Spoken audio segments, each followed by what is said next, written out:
It's good speaking with you today, Norman. Today we're going to discuss a new approach to creating results. Can you first provide a brief background? Thank you. Excuse me? Can you first provide a brief background of yourself? Oh, yes, certainly. So briefly, I have been an executive with HP, and I've been consulting for large and small companies for over 30 years. And perhaps the greatest thing I can say is I've been curious about what it is that gets us the results we get, and how can we get more of the results we want. And that's what really has led me to writing the book, The Living Organization, Forming Business to Create Extraordinary Results. And about your new book, my first question is, what is a quantum leader? Well, a quantum leader is, in our way of thinking, if you think about what leadership is in general, it's a person who influences other people. And for us, a quantum leader is somebody who influences those people around them to actually create extraordinary impact. What I mean by that is it goes beyond just having a mechanistic view of creating outcomes. It's really getting into engaging the passion and the power of individual creativity and collective creativity. So a quantum leader is somebody who knows how to go beyond just getting things done and goes into a realm of creating extraordinary impact. And how do you know if your organization needs transformation? Well, a lot of that has to do with how good are you at creating results. If you're getting the results you want, then keep doing it. Don't change. If it's working, don't fix it. However, for most organizations today, or at least quite a number of them, they're beginning to realize that applying the old way of doing things, looking at an organization as a set of individual components put together like a machine, just isn't working, especially in an environment that is extremely uncertain, highly complex, filled with a lot of volatility like we're seeing all around us. An organization that operates like a machine can be highly efficient, but it really can't be highly responsive or creative or innovative. I mean, when was the last time you heard a machine innovate? Machines do what they're told. Living organizations respond to their environment creatively. Can you talk about... So if you're getting the results you want, don't change. If you need to be more flexible, more responsive, more engaged, it's time to start seeking transformation.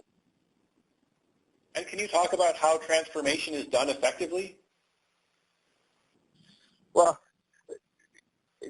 that's a challenging question because transformation, especially at an organizational level, is really a shifting of one's core thinking process. And I mentioned a lot in the previous answer that organizations are operated like machines. And that really goes to the core of how we think about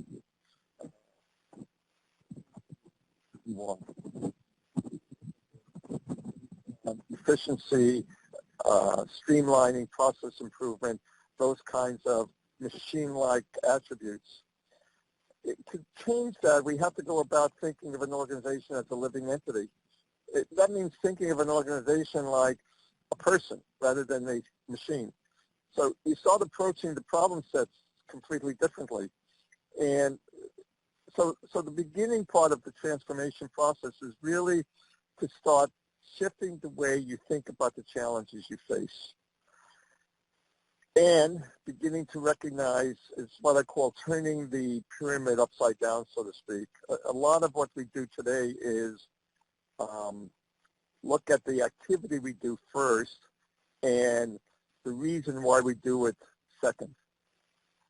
in the living organization model, we actually turn that around and begin to look at what is the context of our being, who are we, why are we here?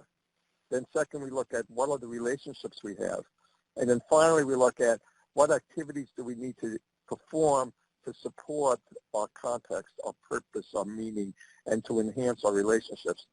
So the transformation process begins with first starting to ask completely different questions. And as I said, turning the pyramid upside down. And where have you seen some success? Well, I think the biggest success, I've seen is in a small healthcare unit I worked with in Portland, Maine. They were a clinic that was struggling with changing, well, actually they were struggling with just even becoming profitable, fighting the constraints of a very complex care system here in the U.S. And so we began that process of transforming. We began the process of rethinking. I had them do exercises like name the organization. What gender is it? Is it male or female? How does it behave? What is its personality style? Is it introverted? Is it extroverted? Does it base everything on feeling tones, or does it base everything on logic? And really treating the organization as if it was a live person, and we're doing a personality profile of the organization. And then from there, we began to look at its relationships. And some very interesting things began to reveal itself. And the way they began to operate internally, and then how they began to relate with their customers because of this new approach, completely changed everything. And within a 6-month period, they went from over 3 years of nonprofit to having the first really profitable quarter. And so that, I would say, is a great example. I'm also seeing a lot of movement in this direction to looking at organizations as living organic entities. Even in some large corporations, I was reading recently how even General Electric is beginning to rethink their whole performance review process to begin to bring out more of the innovative aspects of the organization. So I'm beginning to see a whole changing and a whole emergence of a new way of thinking. And in my own work, I'm seeing successes in a number of clients I've worked with. And thanks for sharing today, Norman. You're very welcome, Dustin, and thanks for having me. I really appreciate the opportunity to share about this new emerging trend. And where can people find your book? Well, it's on Amazon.com. It's under my name, Norman Wolf, and Living Organization, Transforming Business to Create Extraordinary Results. And they can always get in touch with me at nwolf@quantumleaders.com. Thank you.